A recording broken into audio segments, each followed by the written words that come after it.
Bonjour à tous, on a vu la tête du caissier ce mercredi avec mon coup de cœur à 25 contre 1. Vous voyez, je prends des risques. Je savais, j'avais fait le papier. Elle avait battu dans le passé le récent gagnant d'un quintet en lui rendant beaucoup de poids. C'était un soleil. Voilà, donc maintenant je vous emmène au Grand Galop au Bois de Boulogne. On se déconfine, mais attention, sur l'hippodrome de Longchamp.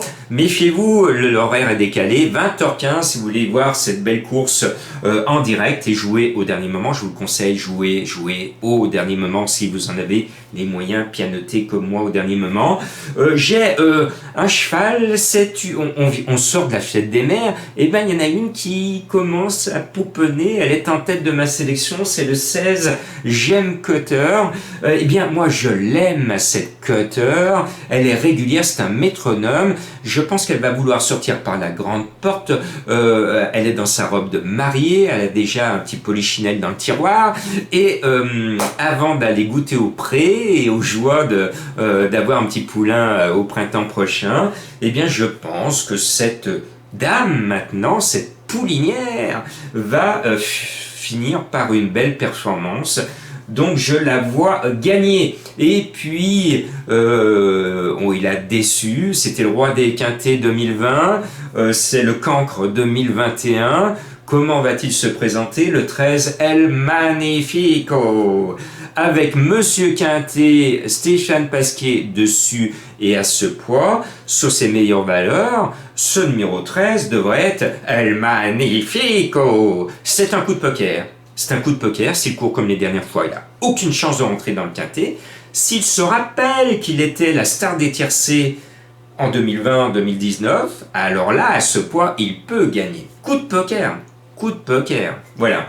Après, je vous ai appris de jouer les Lyonnais, d'être chauvin. Ben là, il y a un Lyonnais, de jouer les chevaux de votre région. Les Bordelais jouent ceux de Bordeaux, les Strasbourgeois ceux de Strasbourg, et les Normands ceux qui sont chez eux en Normandie. Et ben nous, on a des entraîneurs dans notre région Auvergne-Rhône-Alpes, et on a Monsieur Gauvin. Monsieur Gauvin affiche 80% de réussite dans les quintets. Il galope sur l'eau en ce moment. Il nous présente le 9 Bobby d'Argent qui est supplémenté, tous les feux sont ouverts, moi je l'aime bien, c'est un cheval qui m'a toujours agréablement surpris depuis cet hiver, il se surpasse, s'il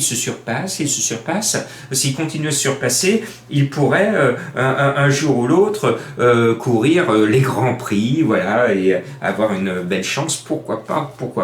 Et puis le 4 Anodeur, c'est un Frédiade, il va sortir ses griffes, ancien cheval classique, et puis il a eu des pépins de santé, il a déçu. Et notre ami Freddy nous le présente dans le quintet. Alors sur ses valeurs de 2 ans et 3 ans, il n'y a pas photo, il va gagner la queue en trompette. Maintenant c'est un Hong, donc il n'a plus d'ambition de faire son carnet de balles pour être étalon. Et s'il veut faire carrière dans les quintets, il ne faut pas qu'il gagne tout de suite, parce que sinon le handicapeur, comme il a une valeur classique dans sa jeunesse, s'il voit que le handicapeur s'est trompé, il a été trop gentil et que le cheval gagne, il va lui mettre 4 kilos sur le dos et c'est foutu pour les quintets à venir pour Freddy avec ce cheval, vous m'avez compris. Oh là là. Et puis il y a mon chouchou, le 2 Go to Hollywood. Go to Hollywood, eh bien, il est toujours là. Il m'a fait plaisir la dernière fois en gagnant son quintet. Il est toujours dans les 3 premiers. Vas-y, go to Hollywood. Encore une fois, tu vas nous faire plaisir. Et puis un autre roi des quintets, le 3 Rajkumar. Rajkumar qui montre qu'il est un peu comme nous, il prend un peu d'âge, il est courageux, mais il se limite maintenant aux accessibles. Encore une fois, il a une chance régulière de rentrer dans les 5, mais c'est loin d'être un coup sûr. Puis il y a 2 Vermeulen, on l'a vu cette semaine, un entraîneur en a mis 2 à l'arrivée et les 2 à Bellecote. Et bien, donc je me suis dit, tiens, je vais mettre les 2 Vermeulen. Je me pose pas de questions, je mets le 6 Pegasus, je mets le 5 Houghton avec ce coquin d'Ardouin. Ardouin, il me casse la baraque en ce moment quand je le mets pas. Et puis quand je le mets, comme aujourd'hui, eh ben, Monsieur Ardouin n'est pas là, je me demande si Monsieur Ardouin serait pas en train de copier mon pronostic en se disant tiens Jean-Marc me met, je suis pas là, oh tiens Jean-Marc me met pas, tiens je vais l'énerver un petit peu et je vais gagner le quintet. Bon, alors maintenant plus sérieusement, je me cours parce que Monsieur Ardouin a décidé cette année de faire l'arrivée régulièrement des quintets et souvent, on s'est aperçu vous aussi qu'il est souvent en Bellecote. Je me couvre, le quintet difficile, 2 sur 5, bonne chance!